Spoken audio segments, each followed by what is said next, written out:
At 10:30 on a Saturday morning, every sound in Riverside Cafe stopped. Forks froze mid-air. Coffee stopped pouring. Conversations died mid-sentence. Because the man walking through that door was impossible.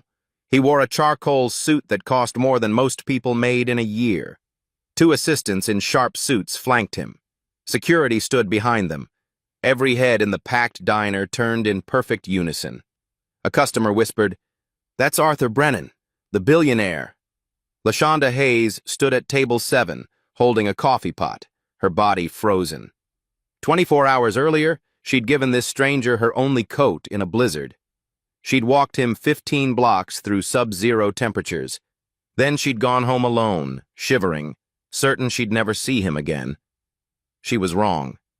What happened next didn't just change her life. It changed an entire neighborhood. But first, she had to survive the worst night of her life. Friday morning, 5:30 a.m. LaShonda Hayes had exactly $163 to her name. In 3 days, her rent was due. She needed $420. The alarm clock rattled on the milk crate beside her mattress. She slapped it silent and stared at the cracked ceiling of her studio apartment. The radiator clanged but produced no heat. Her breath made small clouds in the cold air. She pulled herself up, wrapped a thin blanket around her shoulders, and shuffled to the corner that served as her kitchen. One hot plate. A plastic electric kettle with a frayed cord she'd taped together 3 times. The instant coffee jar was nearly empty. She'd been stretching the same grounds for 3 days now, adding just a pinch of fresh to the used ones.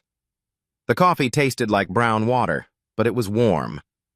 She poured a small amount of oatmeal into a bowl, half a serving. She'd eat the rest tomorrow.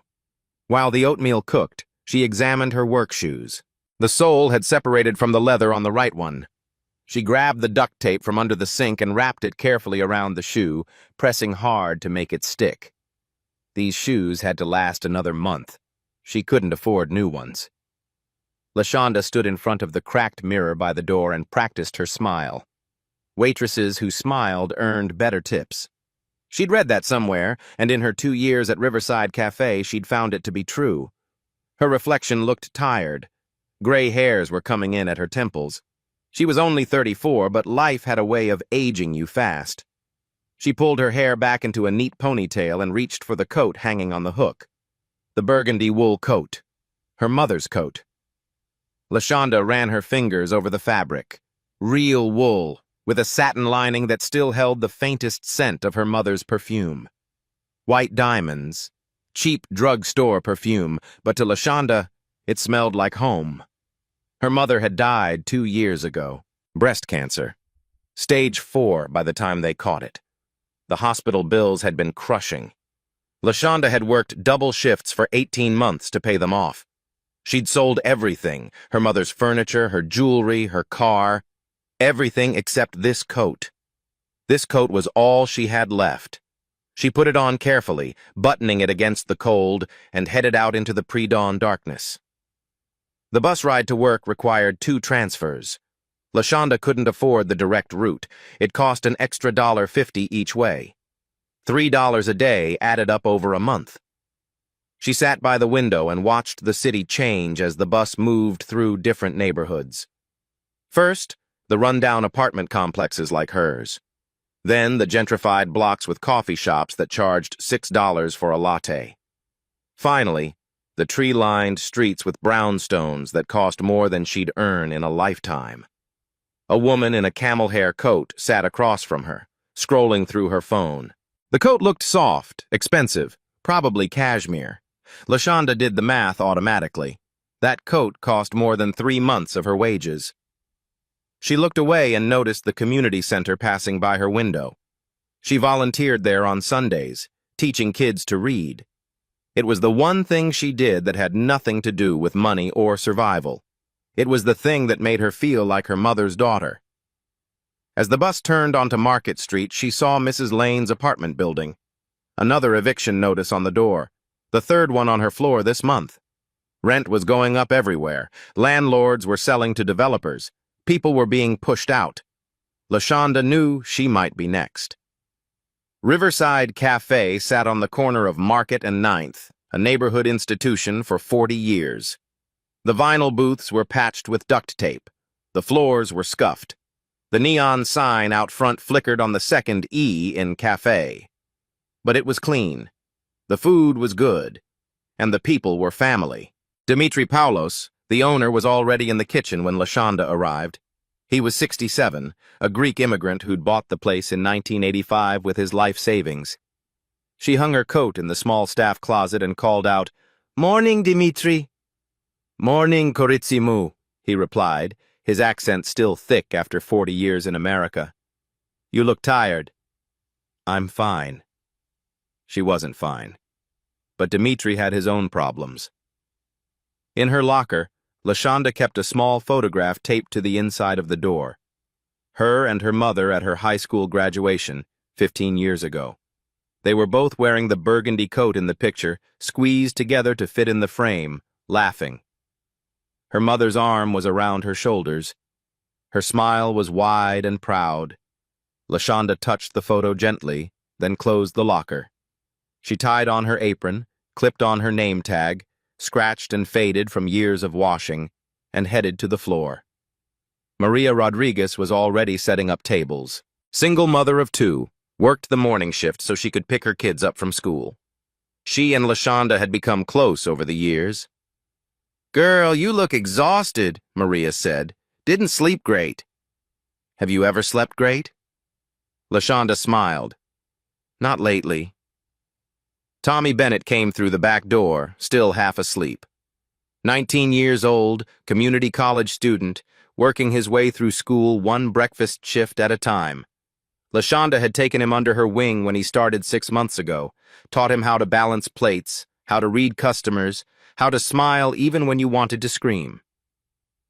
The morning rush started at 7. Lashonda knew every regular's order by heart. "Mr. Patterson. 2 eggs over easy, white toast, coffee black. Mrs. Williams. Oatmeal with brown sugar, hot tea. The construction crew from the site down the block. 6 orders of the breakfast special, extra hash browns." She moved through the routine on autopilot, her mind running numbers. Rent, $420. Current money, $163. Shortfall, $257. If she got good tips today and tomorrow, worked a double on Sunday, maybe she could cover it. Maybe. At 11:30, during a brief lull, Dimitri called her into the kitchen. His face was drawn, worried. "Lashonda, I need to tell you something," he said quietly. "But not today. Tomorrow. I'm having a meeting with the staff tomorrow morning." Her stomach dropped. "Dimitri, what's wrong?" "Tomorrow," he said. "I promise." A customer called for more coffee. Lashonda grabbed the pot and headed back to the floor, Dimitri's worried face lingering in her mind. She thought Friday night would be quiet. She thought she'd close up, catch the last bus home, and wake up to another day of barely surviving. She had no idea that in 9 hours everything would change. At 9:47 p.m., the blizzard warning flashed across every phone in the diner. By 10:15, the streets were empty, except for one man. The dinner rush had been steady, but not great. Tips were lower than Lashonda hoped.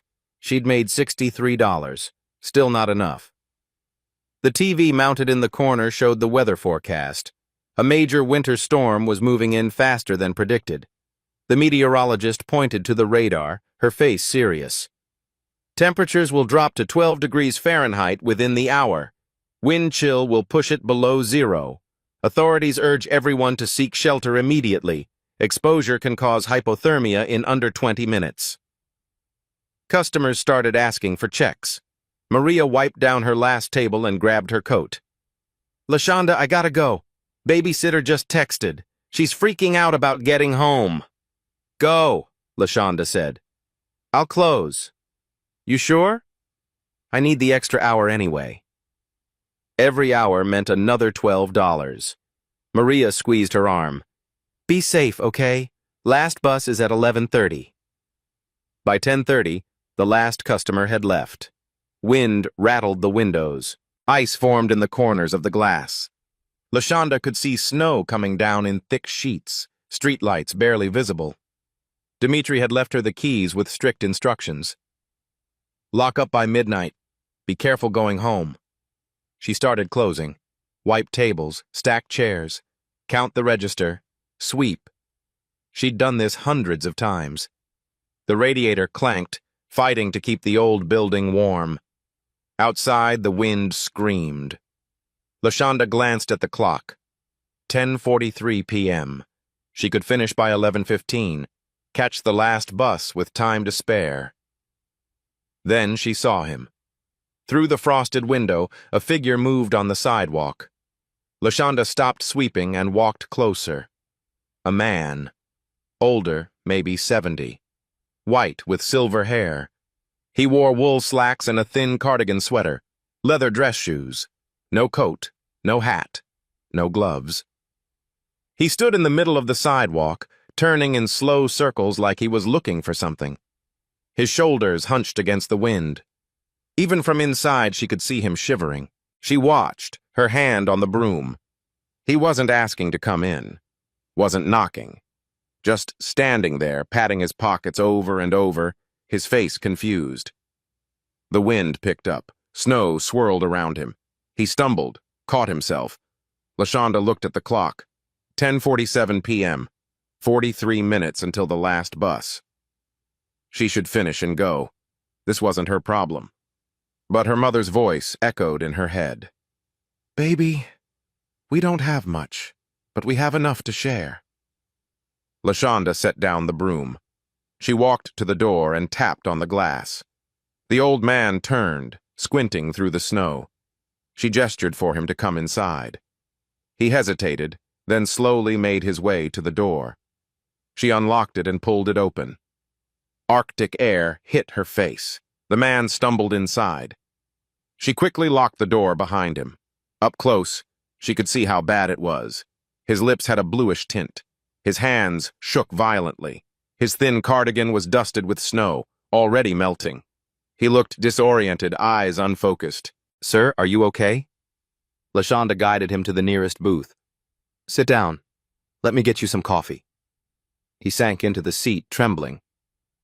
LaShonda rushed behind the counter and poured hot coffee. She brought it with sugar packets and creamer. "Here, drink this. Slowly." His hands shook so badly he could barely hold the cup. She steadied it, helping him bring it to his lips. He took a small sip, then another. Slowly, color started returning to his face. "Thank you," he said, voice hoarse. "I seem to have gotten turned around. Where are you trying to go?" He looked at her blankly. "I'm not entirely sure. I was walking and then—" He trailed off, brow furrowed. "I can't quite remember." LaShonda pulled out her phone. "Do you have someone I can call?" He patted his pockets.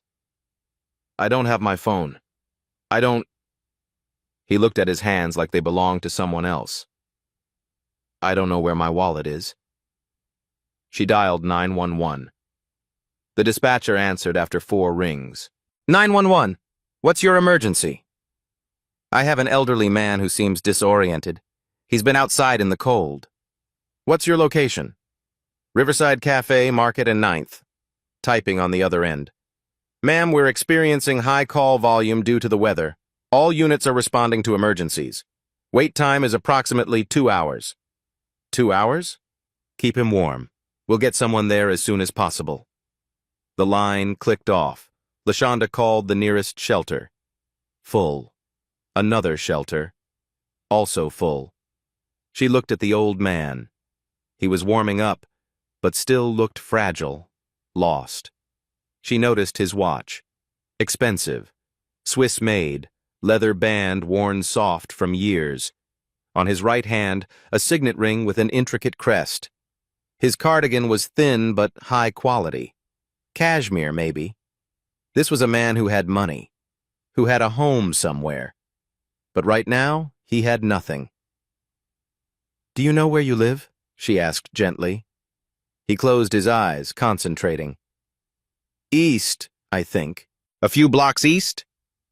LaShonda knew that neighborhood. Brownstones, wealthy families. In good weather, 15 minutes. In this blizzard, it is impossible. Her phone buzzed. 11:14 p.m. Last bus in 16 minutes. She looked at the coat hanging by the door, her mother's burgundy wool coat. Then she looked at him. What LaShonda did next broke every rule of self-preservation she'd ever learned. But some things matter more than survival. She stared at the coat on the hook. 3 miles home, 12 degrees. Wind chill below zero.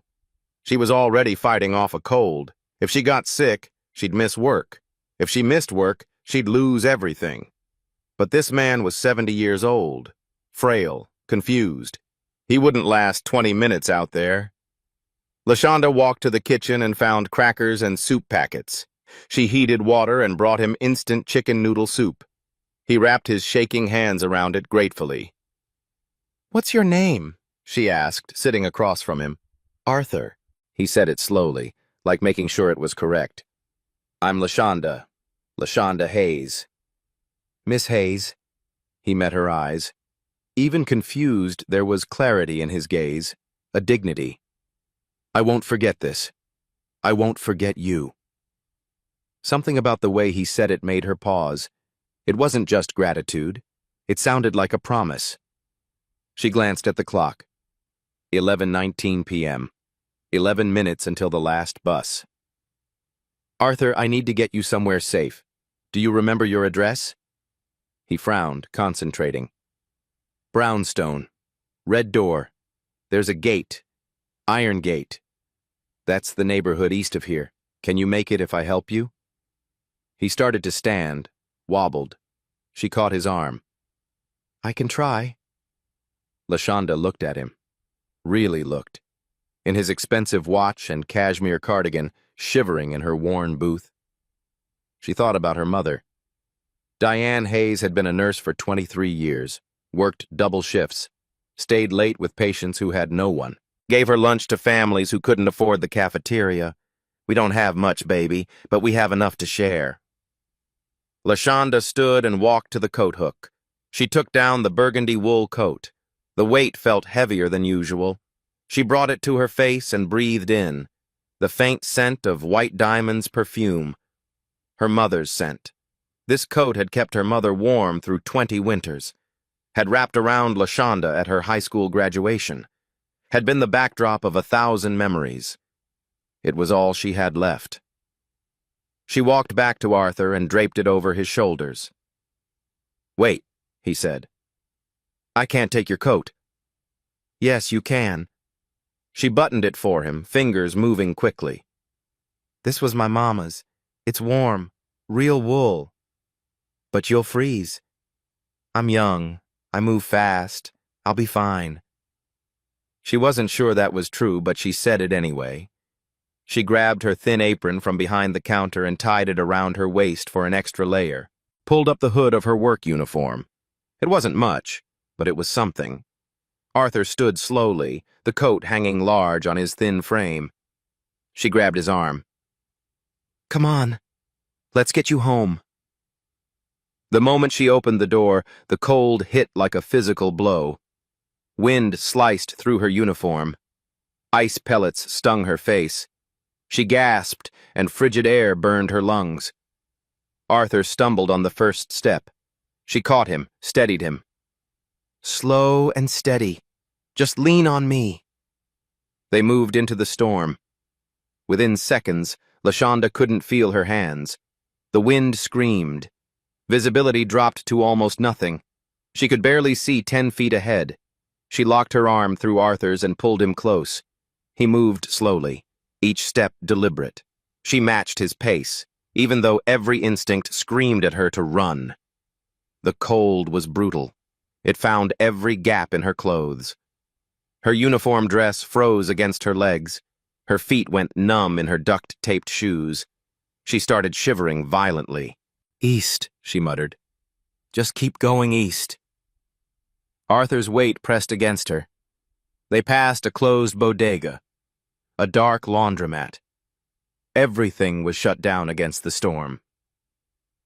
"I'm sorry," Arthur said, words barely audible. "I'm slowing you down." "Don't be sorry. Just keep moving." Her teeth chattered so hard she could barely speak. The cold was worse than she'd imagined. Her lungs burned. Ice formed on her eyelashes. They'd been walking for 10 minutes. It felt like an hour. "Tell me about yourself," Arthur said suddenly. "Not much to tell. I work at the diner, volunteer on Sundays. That's about it." "The coat. You said it was your mother's?" "Yeah. She died 2 years ago. Cancer." "I'm sorry." She was a nurse. Worked at Jefferson Memorial for 23 years. She loved taking care of people. LaShonda didn't know why she was telling him this. Maybe talking kept her mind off the cold. Maybe she needed to remember why she was doing this. "She sounds like a remarkable woman," Arthur said. She was. They turned a corner, and the wind hit them full force. LaShonda's legs almost gave out. She grabbed a lamppost to steady herself. Arthur held on to her. "How much farther?" "I think 2 more blocks." 2 blocks. She could do 2 blocks.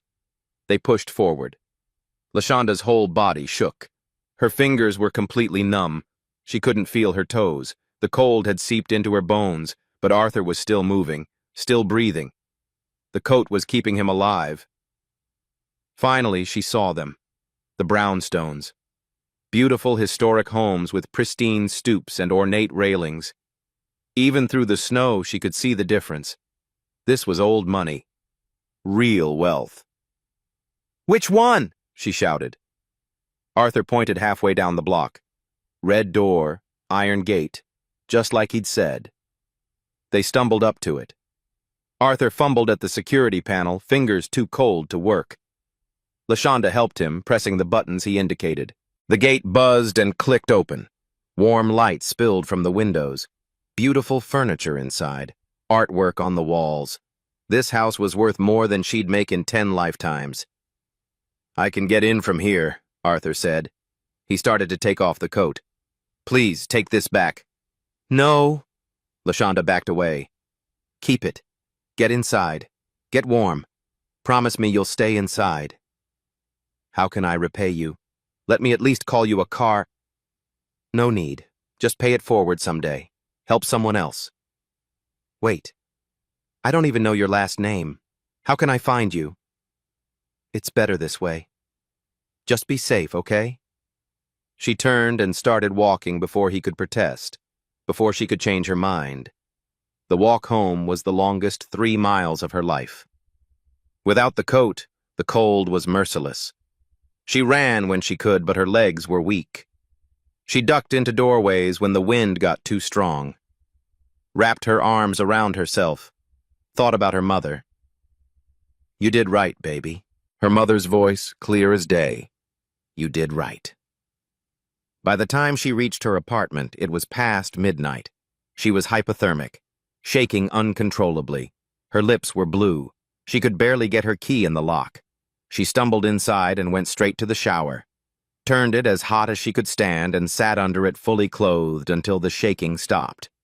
She made the last packet of hot cocoa, wrapped herself in every blanket she owned, crawled into bed. Her last thought before sleep was simple. "I hope he's okay. I hope that coat keeps him warm." She didn't think she'd ever see him again. She was wrong. But first, everything had to fall apart. Saturday, 6:00 a.m. LaShonda woke to 3 missed calls and a text. "Emergency. Need you at diner now. Dimitri." Her head pounded. Her throat felt like sandpaper. Every muscle ached. She tried to sit up and immediately started coughing.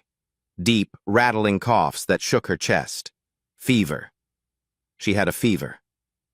She checked her phone. 8 degrees outside. The blizzard had passed, but the cold remained. LaShonda dragged herself to the bathroom. Her reflection looked terrible. Dark circles, pale skin. She touched her forehead, burning hot. She opened the medicine cabinet. 2 Tylenol left.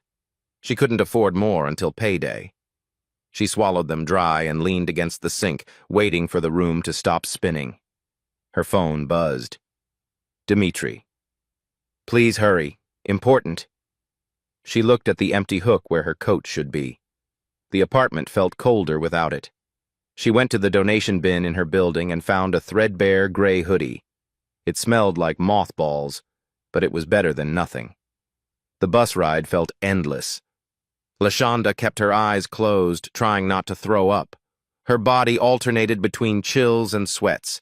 She should be home in bed. But Dmitri sounded desperate. When she walked into Riverside Cafe at 7:15 a.m., Dmitri sat at a corner booth with papers spread across the table. His head was in his hands. Maria was there too, eyes red. Lashonda's heart sank. What's going on? Dmitri looked up. His face was drawn, aged 10 years overnight. Sit down. She slid into the booth. Maria squeezed her hand. Dmitri pushed a document toward her. Official letterhead. Legal language. The building's been sold. New owner is tripling the rent starting next month. Lashonda's head snapped up. Tripling? Or we can buy the building. $480,000. 30 days to decide. The number hung in the air like a death sentence. I went to 3 banks yesterday, Dmitri continued. They all said no. My credit's not good enough. I'm too old. The neighborhood's too risky. He laughed bitterly. 40 years here. And now it's over. Maria wiped her eyes. I started looking for other jobs. Nothing has hours like this. Nothing lets me pick up my kids. Lashonda felt the room tilt. Not the diner. Not their home. What about Tommy? She asked. I called him this morning. Told him to start looking, too.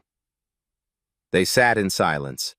Outside, people walked past bundled in warm coats, life going on like normal while their world fell apart.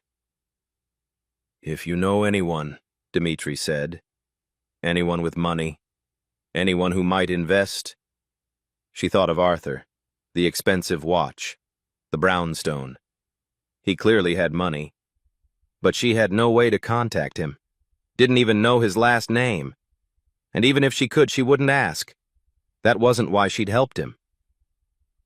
I don't know anyone like that, she said quietly. Dmitri nodded. I didn't think so, but I had to ask. They'd all start looking for new jobs. Give it 1 month. Hope for a miracle that wouldn't come. Lashonda worked her shift in a fog. The fever made everything feel distant. She kept coughing, had to step into the back. By noon, Dmitri sent her home. You're sick. Go rest. She took the bus back and crawled into bed, slept through Saturday and all day Sunday. Monday morning, there was a notice under her door. Eviction warning. Pay full rent by Friday or proceedings would begin. She counted her money. $163 total. She needed $420, short by $257. Even working every shift this week, she wouldn't make it. Lashonda sat on her mattress and did the math.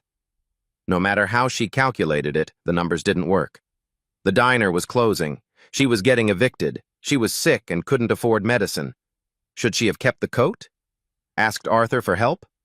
No, she'd made the right choice. Her mother would have done the same. But knowing you did the right thing didn't keep you warm, didn't pay rent, didn't save your job. Tuesday morning, Lashonda dragged herself back to work.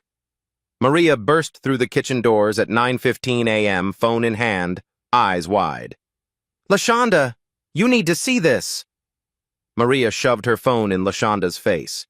A news article from Saturday morning filled the screen. Headline, City Philanthropist Arthur Brennan found safe after blizzard disappearance. Lashonda's breath caught. There was a photo. The old man. Her old man. But he looked completely different. Professional headshot. Confident smile. Expensive suit. That's him, she whispered. That's him? Maria's voice rose. Do you know who he is? LaShonda scanned the article.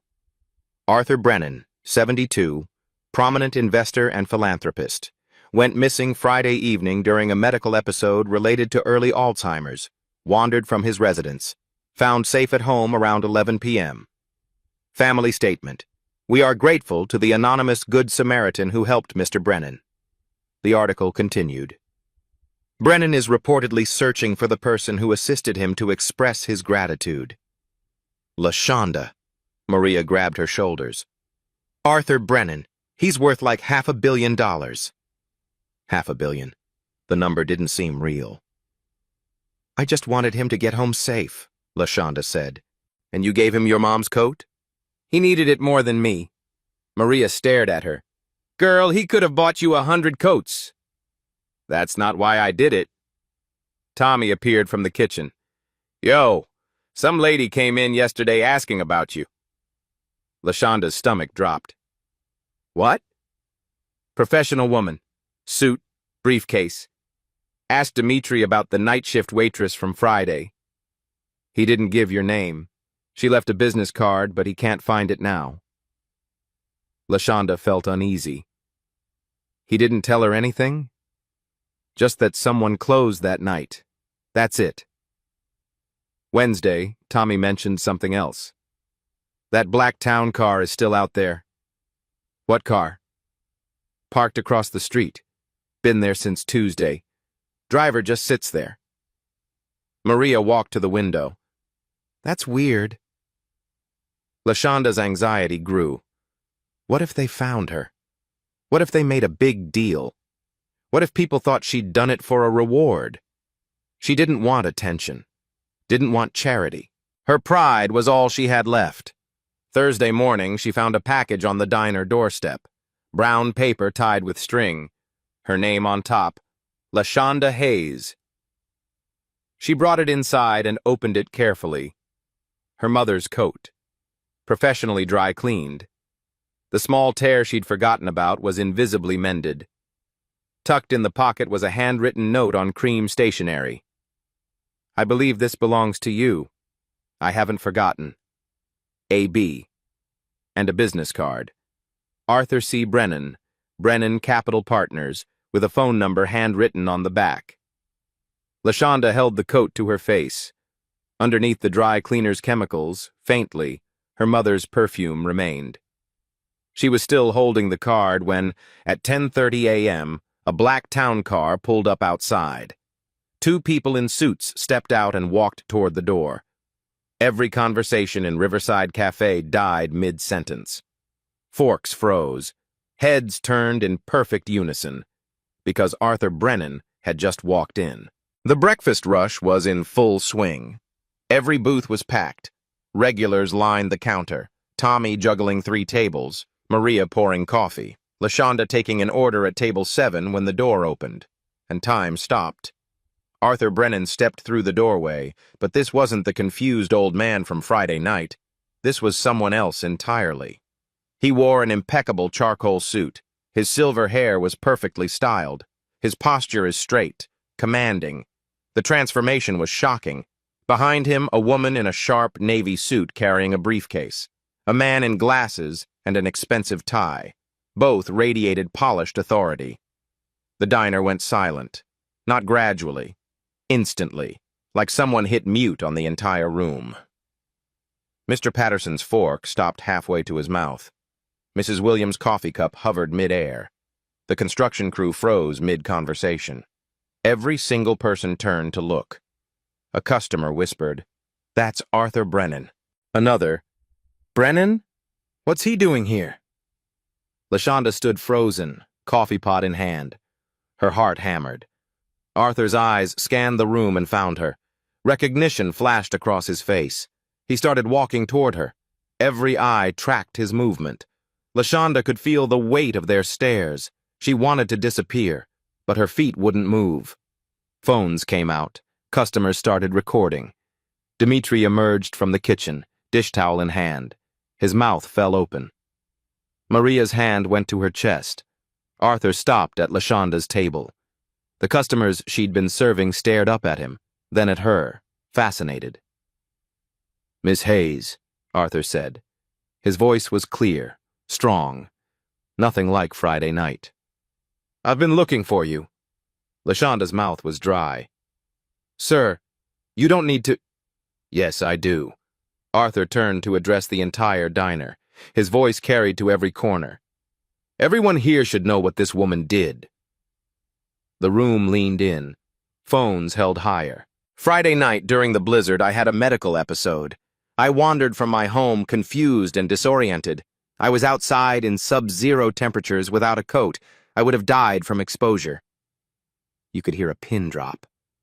"This woman invited me into this diner, gave me hot coffee, warmed me up.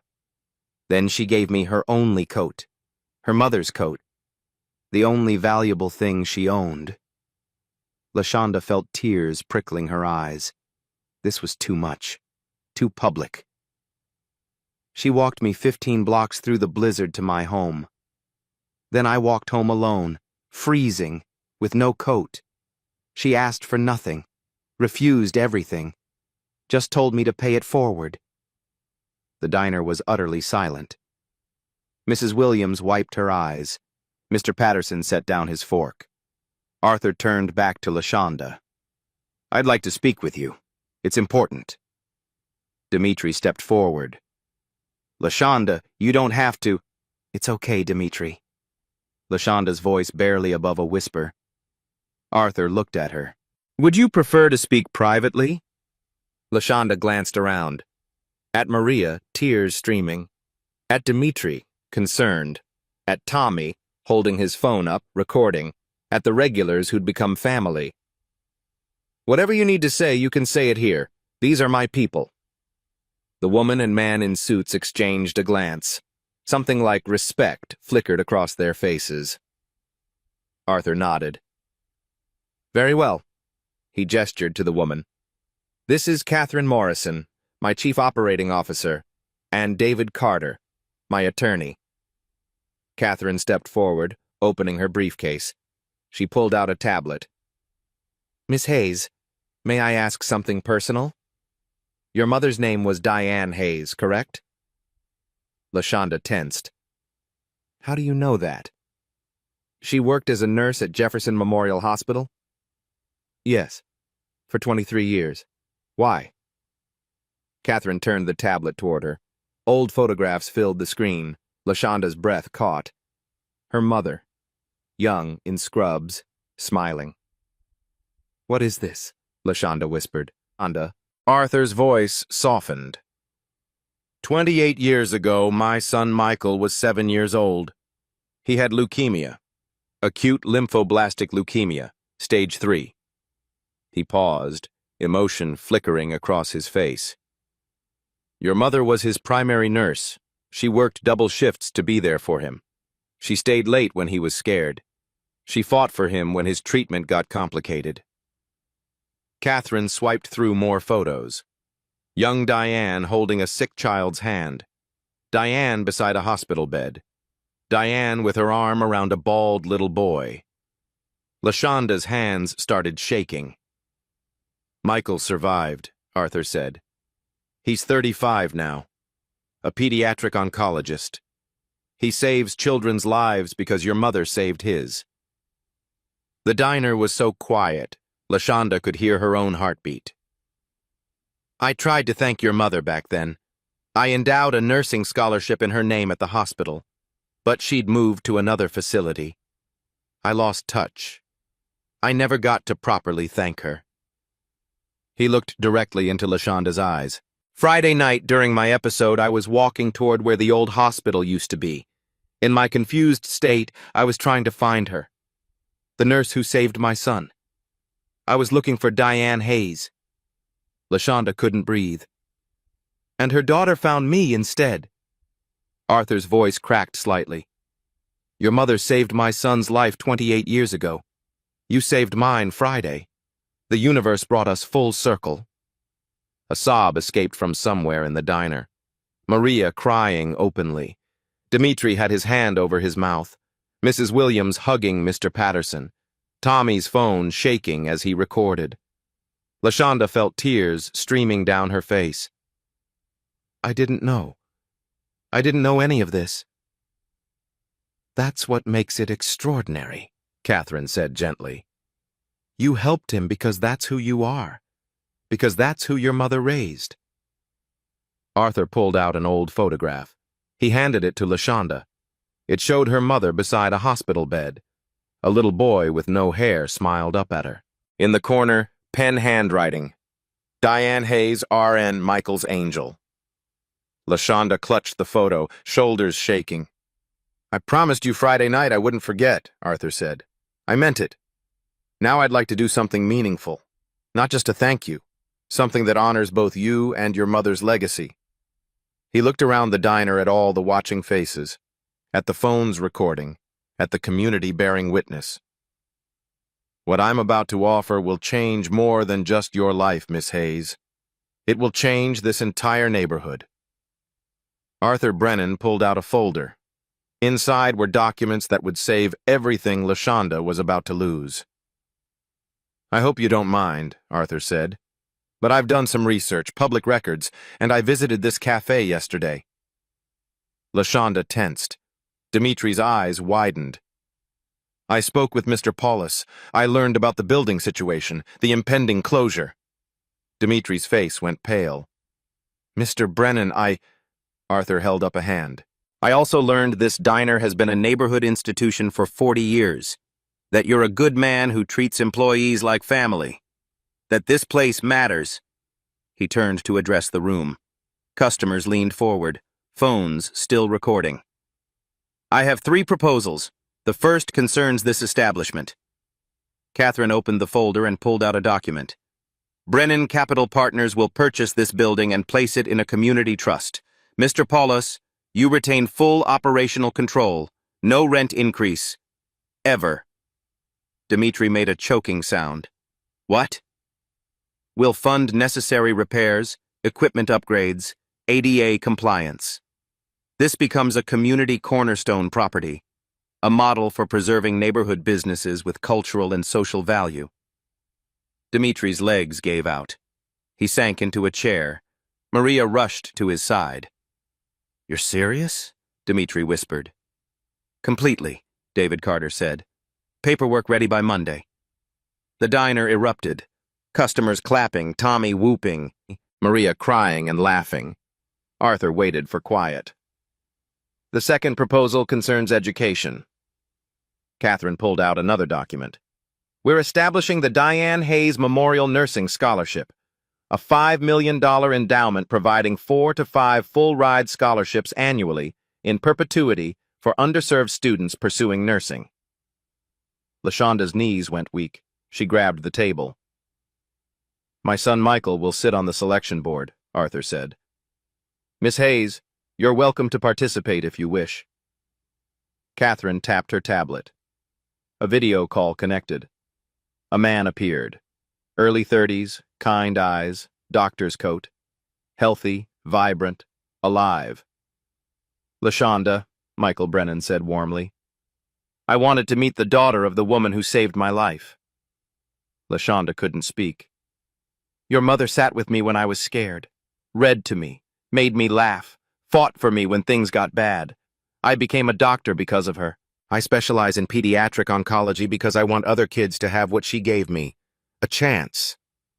Tears streamed down LaShonda's face. These scholarships will continue her legacy. Every nurse we help train will carry a piece of her forward. The diner was silent except for sniffling. Mrs. Williams had her hand over her heart. Arthur nodded to Catherine, who ended the call. There's more. We're announcing the first scholarship recipient today. He turned to Tommy, frozen with his phone. Tommy Bennett, you're enrolled at City Community College, working toward nursing, correct? Tommy's eyes went wide. Yes, sir. You work hard. You're dedicated. Miss Hayes speaks highly of you. You're exactly the kind of student this scholarship was created for. Catherine handed Tommy an envelope. Full tuition, books, and living stipend for your entire nursing program. Tommy opened it with shaking hands. He looked at the letter. His face crumpled. He started crying. LaShonda pulled him into a hug. The diner burst into applause, customers standing, clapping, cheering. Arthur raised his hand for quiet. "The third proposal is for you, Miss Hayes." LaShonda's heart pounded. "Mr. Brennan, you've already—" "Please, hear me out." She nodded. "I'm establishing a community impact investment program. We'll identify neighborhood businesses and organizations needing support, provide capital, mentorship, resources." He paused. "But I need someone who knows these communities from the inside, someone people trust, someone who understands both struggle and dignity." LaShonda felt the room spinning. "I'm offering you a position as Community Outreach Director. Identify worthy businesses and causes, make recommendations, build relationships, be the bridge between capital and community need." Catherine handed LaShonda a document. "Salary, $85,000 annually, plus full benefits. Health insurance, 401k, professional development." LaShonda stared at the number. $85,000. She currently made $22,000. "Additionally," David added, "we'll pay your rent in advance for 1 year. Eliminate immediate pressure." LaShonda's vision blurred. This wasn't real. "Why me?" she whispered. "I have no experience, no credentials. I'm just a waitress." Arthur's expression softened. "You're not just anything, Miss Hayes. You saw a confused old man who needed help. You didn't see a problem or opportunity. You saw a human being. That judgment, that compassion can't be taught." Catherine added, "You understand what our analysts miss. You see value others overlook." Michael's voice came from the tablet. "My dad's been trying to do meaningful philanthropy for 40 years. He needed someone who lived it, someone who gets it. That's you." LaShonda looked around. At Dimitri, saved from losing his life's work. Tommy, holding a scholarship that would change his future. At Maria, whose job was secure. At her community, watching with hope.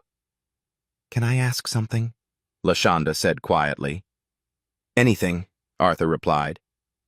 "Do I get to keep working at the diner sometimes? I don't want to lose this. These are my people." Arthur smiled genuinely.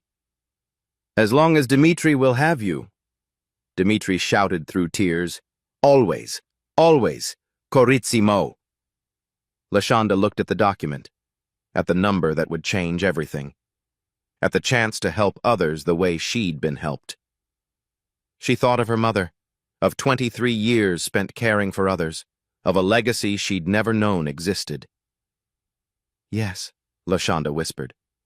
Then louder, "Yes, I accept." The diner exploded. Customers on their feet, applauding, cheering. Tommy live-streaming to thousands. Maria grabbed LaShonda and hugged her tight. On phones across the diner, notifications popped up. Tommy's video going viral. #kindness echoes trending. But LaShonda couldn't have known the real transformation was just beginning. 3 months later, Riverside Cafe looked the same from the outside. But step inside, and you'd feel the difference immediately. The grand reopening happened on a Saturday in early spring. The neighborhood packed in. Local news crews set up cameras. The mayor showed up for photos. The physical changes were subtle but meaningful. New kitchen equipment gleamed behind the counter, but Dimitri kept the vintage aesthetic. Old vinyl booths reupholstered in the same red pattern. Floors refinished but still showing their age. The neon sign repaired, both E's in cafe, now worked. But the real difference wasn't what you could see. It was what you could feel. Dimitri moved through his kitchen with lightness that hadn't been there before. No more worry lines, no more sleepless nights calculating impossible numbers. He cooked with joy again. Maria was promoted to manager with real salary and benefits. She could finally afford reliable childcare. Her kids came in after school, doing homework in corner booths. Tommy balanced college with weekend shifts. The Diane Hayes Scholarship covered everything. He'd framed the scholarship letter and hung it in the break room. The Wall of Honor went up in March. Photographs covered an entire section near the entrance. Longtime staff, regular customers, neighborhood history spanning 40 years. At the center hung a photograph of Diane Hayes in nursing scrubs, young, vibrant, smiling. Below it, a plaque. Diane Hayes, RN, 1968-2023. She taught us that caring for others is the highest calling. Next to it, the scholarship article. And a candid photo from that December morning, Arthur and LaShonda in the diner. The moment everything changed. Arthur had become a regular. Every Tuesday morning at 8 a.m. 2 eggs over easy, white toast, coffee black. Read the paper. Chat with Dimitri about soccer. Ask Maria about her kids. Just another customer. Except everyone knew he'd saved their diner. LaShonda still worked Sunday brunch. Not because she needed to. Her new salary meant she could breathe. But because she wanted to. Because these people were family. Because pouring coffee and remembering orders grounded her. Her tips went into a jar behind the counter. The LaShonda Fund, Maria called it. When customers were short on cash or looked like they were struggling, their meal got paid for. No questions asked. The scholarship ceremony happened in late February at Jefferson Memorial Hospital. 5 students received the first Diane Hayes Memorial Scholarships. The auditorium was packed with families and press. LaShonda spoke, hands shaking at the podium. My mother believed everyone deserves dignity. Everyone deserves care. She lived that belief every day for 23 years. These scholarships aren't just financial aid. They're my mother's voice, still teaching, still healing, still changing lives. Michael Brennan presented each scholarship personally. He showed students the old photograph of young Diane holding his hand in his hospital bed. This woman saved my life. Now you'll save others. That's how kindness works. It never stops. It just keeps going. One recipient, Tamika Richards, 19 and a single mother, broke down crying. This doesn't just change my life. It changes my daughter's life. It changes what she thinks is possible. Tommy's original video had been viewed over 5 million times. #kindness. Echoes had become a movement.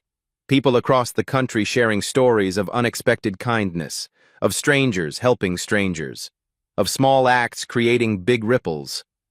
LaShonda's work at Brennan Capital was thriving. In 3 months, she'd identified 12 struggling community businesses worth saving. Garcia's Bodega, family-owned for 35 years, now secured. Thompson Boxing Gym, keeping kids off streets, fully renovated. Lighthouse Community Center, after-school programs, funded for 3 years. She brought Arthur and Michael to these places, introduced them to real people with real stories, broke down barriers between capital and community. Catherine Morrison told Arthur privately, LaShonda's found more impactful investments in 3 months than our analysts found in 3 years. The local paper ran a profile. From waitress to changemaker, LaShonda Hayes' journey. But LaShonda stayed humble. When reporters asked for interviews, she redirected them.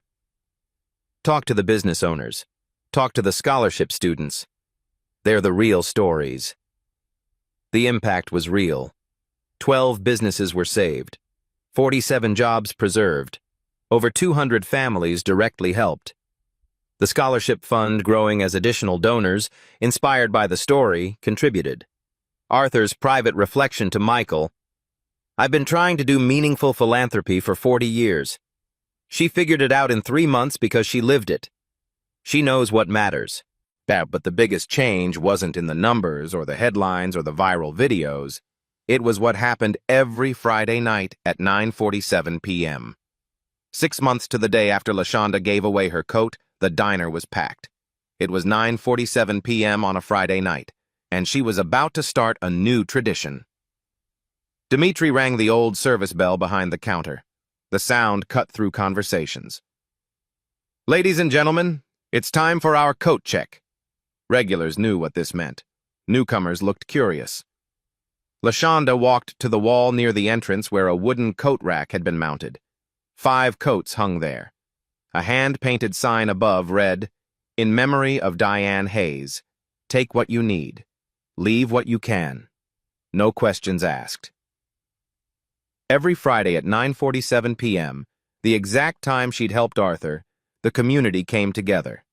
People donated coats, scarves, gloves. Anyone who needed one could take one. Free. No judgment. "My mother's coat saved a life," LaShonda had said. "Let's keep that going." Tonight, an elderly black woman came through the door wearing a thin jacket. She hesitated near the entrance, eyes on the rack but uncertain. LaShonda recognized that look. She'd seen it in her own mirror 6 months ago. She selected a nice wool coat. Navy blue, good quality. "This one looks like it would fit you perfectly." The woman's eyes filled. "I can't pay." "No payment needed. It's yours." "God bless you, child." "Someone blessed me. I'm just passing it on." At his corner booth, Arthur Brennan sat with his son Michael. Their weekly Friday tradition. Tonight, Michael had brought his daughter, 5 years old, healthy, vibrant, coloring on a placemat. "Grandpa, tell me the story again." Arthur smiled. "Which story?" "The one about the nurse and the coat. A long time ago, when your daddy was very sick, there was a nurse named Diane. She took care of him every day, made him feel safe. And then? Your daddy got better, grew up to be a doctor." Michael continued. "Years later, Grandpa got lost in a snowstorm. Diane's daughter, LaShonda, found him. She gave him her coat to keep him warm." The little girl nodded. "And now you're all friends?" "That's right. And now we help lots of people, just like they helped us." LaShonda brought their dessert, pie on the house. Michael's daughter held up her drawing. Stick figures holding hands in a circle, hearts floating above, in crayon, "Kindness goes around." "That's beautiful," LaShonda said. "It's for you." LaShonda's throat tightened. "Thank you. I'm putting this somewhere special." She taped it to the wall of honor, next to her mother's photograph. At closing time, LaShonda stood alone in the quiet diner. She wore her mother's burgundy coat, cleaned, mended, returned. She ran her hand over the satin lining, breathed in the faint scent of white diamonds still lingering. "You'd be proud, Mama. It's all spreading. The kindness is spreading." Her phone buzzed. Text from Tamika. "Just finished my first week of clinical rotations. Thought of your mom. Thought of you. Making you both proud." LaShonda smiled. She locked up and stepped into the cool night. Streetlights reflected off pavement. She pulled the coat tight. She was warm, not just from the coat, from everything it represented. The circle was complete. But circles don't end. They just keep going. LaShonda Hayes gave away her coat in a blizzard. She didn't know it would lead to all of this. She didn't do it for recognition, didn't do it for reward. She did it because she saw someone who needed help, and she had something to give. Your act of kindness might not involve a billionaire.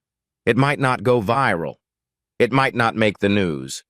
But it might save someone's day, someone's hope, someone's belief that good people still exist. Diane Hayes saved a little boy. LaShonda saved his father. Now that kindness is saving an entire community. What coat are you wearing today? Who needs it more? If this story reminded you that small acts create big ripples, share it. Let it spread. Hit like if you believe kindness matters. Subscribe for more stories of everyday heroes doing extraordinary things. And remember, you might be someone's miracle today. Don't miss it.